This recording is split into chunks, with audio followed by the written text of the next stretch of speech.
All right, I'll try to film this quick because looks like it's starting to rain. Hey, so winter's almost over. At least hopefully it's almost over. Did a lot of maintenance kind of stuff, keeping animals fed and warm and over the winter, and did a lot of projects and planning. So I'll talk about that real quick. One of the things I did early on was I tried to expand an area by the barn to make a driving ramp so that guys could drop off wood chips.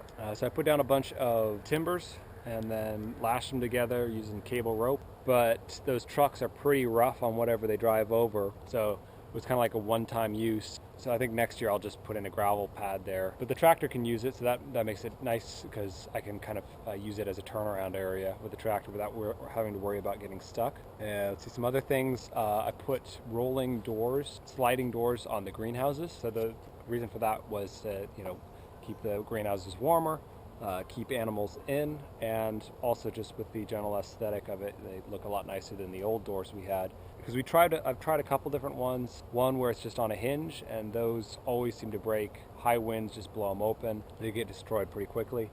So with these, they roll on a track. They're a lot sturdier. I made the rollers myself using some garage pulleys from Home Depot. I welded on to metal strips, and then that creates the roller hanger that the doors sit on the track.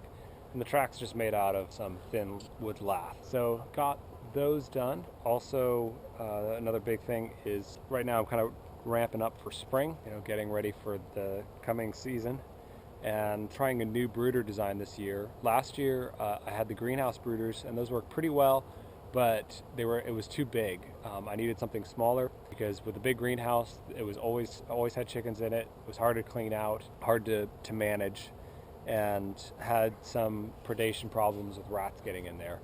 So this year I'm kind of downsizing that concept and making a mobile brooder that's 10 foot wide and about 16 foot long, and it's just a mini greenhouse basically, but with the ends can be opened up so that way you get good ventilation when it's hot out, and we'll put shade cloth over the top when it gets hot. And so I made one of those, and right now we've got layer chicks in there. I got those chicks about mid-February, and it's amazing how quickly they've grown. So I'm already switching them over from the little chick feeders to full-size feeders now, making that transition right now.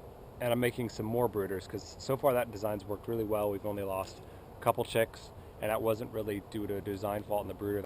So far the design seems to be working real well. And so I'm going to make a couple more brooders, and I think I'll change the design slightly so that it doesn't have, with these that had a bunch of cross bracing over the top, and that was to create lateral support.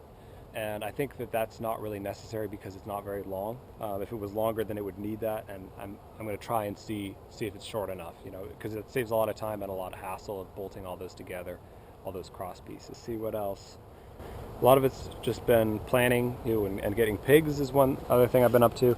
I got a couple weeks ago, we got 20 pigs, and I need still about 5 or 10 more that I want to run this year. And they're in the greenhouse right now, and they're super curious, but they're scared of you still. So they'll like come up to you, sniff you, and then run away, and then run right back. And they've got their feed in the small feeder in there, the bucket feeder. Got a new water system for them right now because I wasn't happy with the old one. It kind of had problems leaking. So what I did is I just bought a small trough water with a float valve in it, and so far that's been doing good. It'll be interesting to see how it does when they get older, if they start beating it up. So I might have to upgrade or find something else for that, because pigs can be pretty hard on their water. So another big thing is making some improvements. So with the John Deere tractor that I talked about in the last video, it's been doing pretty good. It had a starter issue. I thought that might have been the alternator, so I pulled the alternator out, and it had some burned out cables on it. So I thought, oh, there's the problem, and put in a new one. And I thought, oh, that should solve it. Well, it didn't.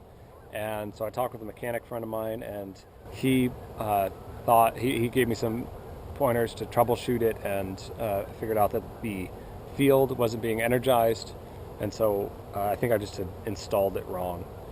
Once I got that figured out, it seems to be working fine. A while back I found a forklift attachment on Craigslist.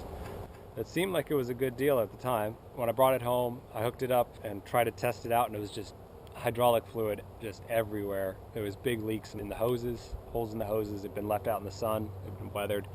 I think it probably had been dropped on the hoses at one point, and there was even one hose missing. I dropped it in the shop and pulled all the hoses off, made new ones.